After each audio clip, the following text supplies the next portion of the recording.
آپ کو معلوم ہے کہ ماہ ربیع الاول کا آغاز ہو چکا ہے۔ یہ ماہ مبارک حضور صلی اللہ علیہ وسلم کی سیرت مطہرہ سے ایک بڑا گہرا تعلق رکھتا ہے۔ حضور کی ولادت باسعادت بھی اسی ماہ مبارک میں ہوئی، اگرچہ تاریخ کے بارے میں اختلاف ہے۔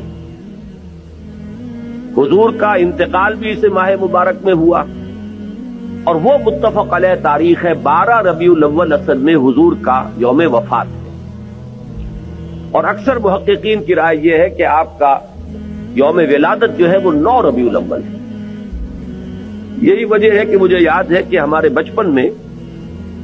اس دن کو جو لوگ کچھ تھوڑا بہت مناتے بھی تھے تو 12 وفات کے نام سے در حقیقت یہ نام یاد کیا جاتا تھا۔ حضور صلی اللہ علیہ وسلم کی وفات کا دن ہے،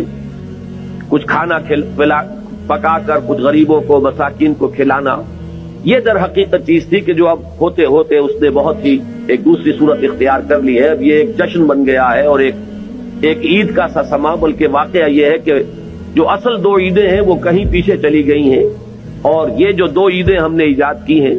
ایک عید میلاد النبی اور ایک عید استقلال، اگر ہم جائزہ لیں تو شاید یہ 2 جو ہے یہ زیادہ فور گراؤنڈ میں آ چکی ہیں۔